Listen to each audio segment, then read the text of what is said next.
네, 유튜브 시청자 여러분 안녕하십니까. 오랜만에 책 리뷰로 찾아뵙고 있는 라이너입니다. 자, 사실 저희가 영화 전문 채널이 됐죠. 원래 컬처쇼크는 영화뿐만 아니라 이제 소설이라든지 뮤지컬, 연극 같은 여러 예술을 다루려고 시작했었는데 어쩌다 보니까 이제 영화 전문 채널이 됐습니다. 하지만 채널의 정체성에 맞게 계속해서 제가 전달해 드릴 수 있는 뮤지컬이나 연극 그리고 소설 이런 책 같은 거는 그냥 저희 컬처쇼크 안에서 계속해서 말씀드리는 게 맞는 것 같아요. 채널을 굳이 분리할 필요는 없지 않나 라는 생각을 해봅니다. 오랜만에 책 리뷰와 관련해서 협찬을 해주셨기 때문에 사실 저희가 영화 채널인데 영화 광고는 전혀 들어오지 않는다는 거, 오히려 전에 보셨던 것처럼 주변 기기 광고가 들어오죠. 이런 빔 프로젝터라든지. 오늘은 사실 책 관련해서 리뷰를 해달라는 말씀을 해주셔서요,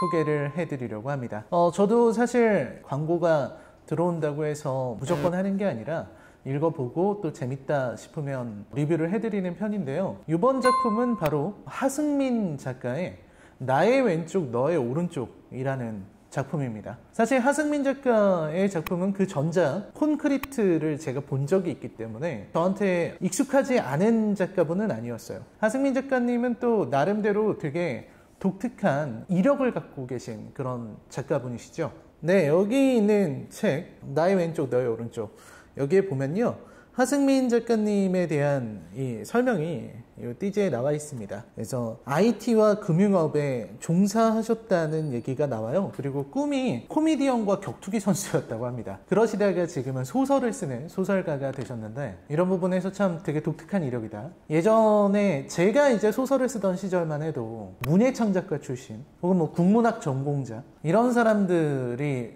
문학을 많이 하고 또 문을 두드리고 했던 기억이 납니다. 그리고 그런 사람들이 이제 보여줬던 이런 문학의 세계와 그런 것과 상관없이 소설을 쓰시는 분들이 있었어요. 근데 또 어떤 면에서 보면은 이런 전공과 상관없이 글을 쓰시는 분들이 훨씬 더 자유롭게, 더 재밌게 글을 쓴다는 생각이 듭니다. 특히 저 같은 경우는 이제 한국 문학, 소설 전반에 관심이 있지만 SF 소설 쓰시는 분들 같은 경우는 진짜 이공계 분들이신데 글을 너무 맛깔나게 쓰셔서 저도 보면서 항상 너무 놀랄 때가 많거든요. 그런 면에서 되게 놀랍다는 생각이 드는 게 이 하승민 작가인데요. 보면서 느낀 거는 참 되게 정말 재미난 이야기꾼이다 라는 생각을 했습니다.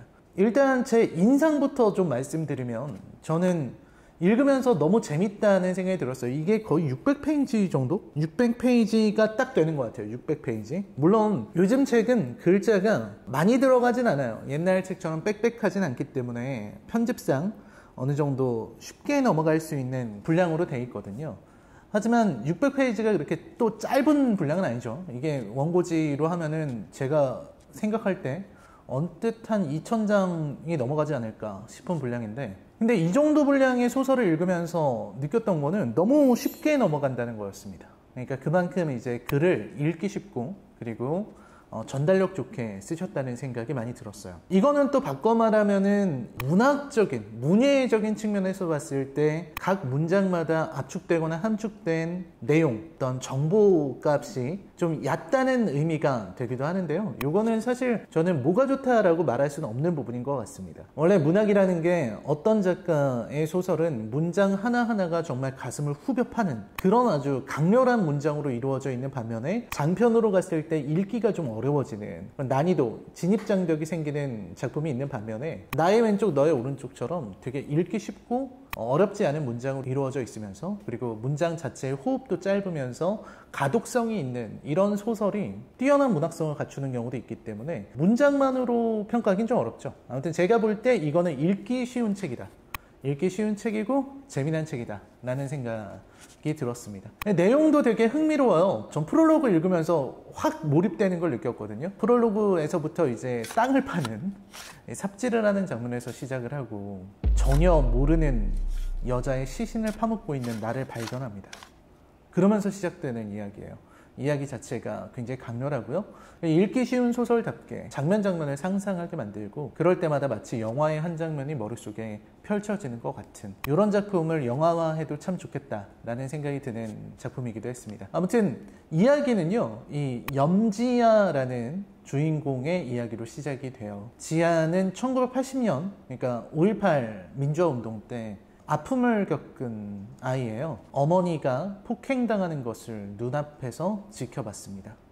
그 끔찍한 경험, 5.18 민주항쟁, 그리고 거기에서 일어났던 어떤 폭력과 잔혹했던 기억들, 그 기억들이 한 인간에게 그리고 한 가정에게 어떤 영향을 미치는지를 아주 잘 표현하고 있다는 생각이 들어요. 그런 부분에서 되게 어떻게 역사적 사건이 한 가정을 망쳐놓는가, 한 인간의 영혼을 어디까지 부술 수 있는가 라는 걸 보여주기 때문에 전 굉장히 인상 깊다는 생각이 들었습니다. 5.18 민주화운동 때 엄마가 폭행당하고 그리고 죽음을 당하는 걸 직접 목격했던 지아는 거기에서 인격이 두 개로 분리되게 됩니다.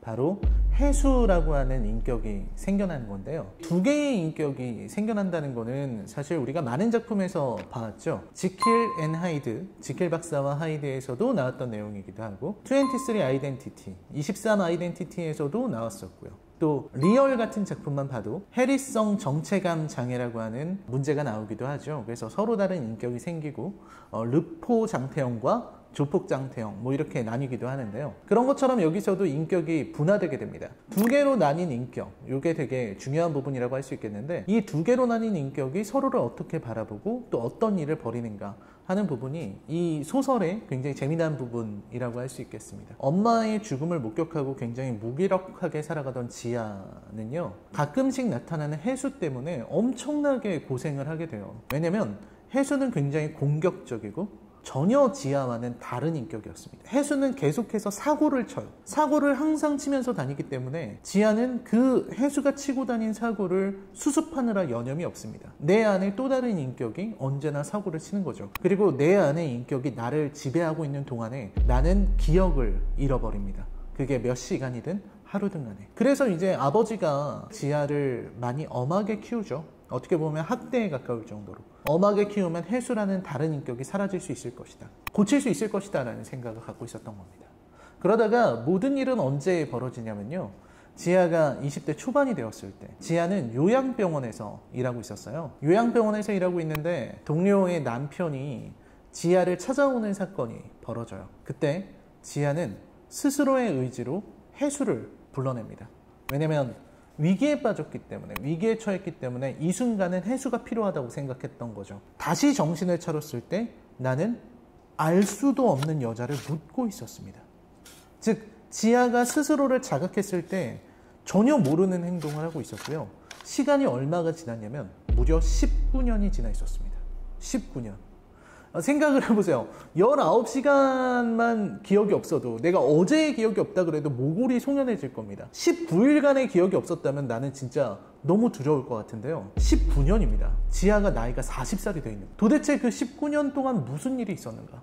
그리고 그 19년 동안에 어떤 일을 하고 다녔고 해수라는 존재는 어떤 존재인가? 왜 이런 일이 벌어지게 된 것인가를 찾아가는 소설이 바로 나의 왼쪽 너의 오른쪽이라는 작품입니다. 제가 이 정도만 설명을 드려도 와 진짜 재밌겠다 이런 생각이 드실 것 같은데요. 특히 이제 저는 결말로 이어지면서 한 인간의 개인사, 개인의 어떤 서사와 그리고 역사적인 아픔이 이어지는 이런 과정이 너무 잘 그려졌다는 생각을 했어요. 특히 이제 해수와 지아의 이야기를 다룬 부분들, 이런 부분들이 전 좋았습니다. 나의 왼쪽, 너의 오른쪽은 그런 거죠. 내가 왼쪽을 봤을 때 나의 왼쪽에는 너가 있죠. 즉 지아가 왼쪽을 봤을 때는 해수가 있고 해수가 오른쪽을 봤을 때는 지아가 있죠. 나의 왼쪽엔 네가, 너의 오른쪽엔 내가 있다는 거. 그게 이제 이 작품의 뜻이고 또 의미이기도 합니다. 그리고 이제 마지막에 뭐 더 이상은 스포가 돼서 많이 말씀드리지 않겠지만